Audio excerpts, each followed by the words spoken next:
येरोळ परिसरातील गावासाठी नवीन बससेवा चालू करण्याची युवा संकल्प संस्थेची मागणी विभाग नियंत्रक राज्य परिवहन मंडळ लातूर यांना देण्यात आले। विविध मागण्यांचे निवेदन। नमस्कार, स्वागत सर्वांचे। मी आहे मारुती गुंडिले नळगीरकर। लातूर जिल्ह्यातील शिरोळानपाळ तालुक्यातील शिरोळानपाळ, देवणी, निलंगा, लातूर, उदगीर, चाकूर तसेच येरोळ व परिसरातील पांढरवाडी, जांभळवाडी, हनुमंतवाडी, सोमठाणा, दैठणा, कारेवाडी, धामणगाव इत्यादी गावांमध्ये आजपर्यंत कोणतीही नियमित एसटी बस सेवा उपलब्ध नसल्यामुळे नागरिकांना अत्यंत गंभीर अडचणीला सामोरे जावे लागत असल्याचा आरोप युवा संकल्प संस्थेकडून करण्यात आला आहे। याबाबतचे निवेदन संस्थेच्या वतीने विभाग नियंत्रक परिवहन कार्यालय लातूर यांच्याकडे देण्यात आले। अनियमित बस सेवेमुळे विद्यार्थ्यांचे शिक्षण बाधित होत असून रुग्णांना वेळेत दवाखान्यात पोहोचणे शक्य होत नाही। तसेच सर्वसामान्य नागरिकांना जीव धोक्यात घालून खाजगी वाहनावर प्रवास करावा लागत असल्याचेही निवेदनात नमूद करण्यात आले आहे। ही बाब अत्यंत गंभीर असून शासनाच्या मूलभूत सुविधांपासून गाव वंचित राहत आहेत। त्यामुळे येरोळ येथे बस सेवा सुरू करण्याची ठाम मागणीही करण्यात आली आहे।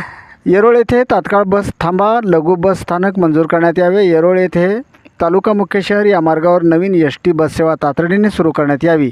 या मार्गावर दररोज किमान 5 बस सेवा नियमित चालविण्यात याव्यात।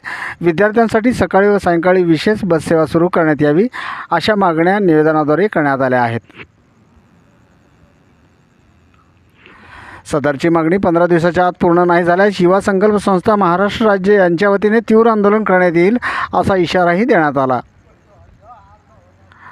माननीय विलास राठोड साहेब, विभागीय नियंत्रक एसटी महामंडळ लातूर यांच्याकडे सदर मागणीचे नियंत्रण देण्यात आले। या निवेदनासोबत येरोळ जांभळवाडीतील गावकऱ्यांच्या सहमती सह्या तसेच ग्रामपंचायत कार्यालय येरोळ यांचे ग्रामपंचायत कार्यालयाचा मागणी ठराव निवेदनाबरोबर जोडल्याची माहिती मिळून आली आहे।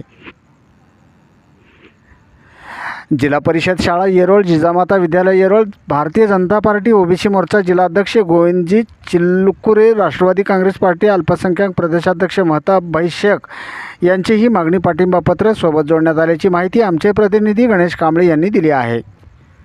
सदर निवेदन देतेवेळी युवा संकल्प संस्थेचे संस्थापक अध्यक्ष श्री ओमभैया माळी, राष्ट्रवादी काँग्रेस पार्टी अजितदादा पवार गटाचे कार्यकर्ते निलेश झांबरे, राहुल कांबळे तसेच रामेश्वर वाघमारे इत्यादी उपस्थित होते। शिरोळ-आनंदपाळ तालुका प्रतिनिधी Ganesh कांबळेसह KJ news India Marathi. आपण पाहत राहा जिल्ह्यासह राज्यातल्या घडामोडी। व्हिडिओ पॅलेसला सबस्क्राइब करा आणि बेल आयकॉनवर क्लिक करायला विसरू नका।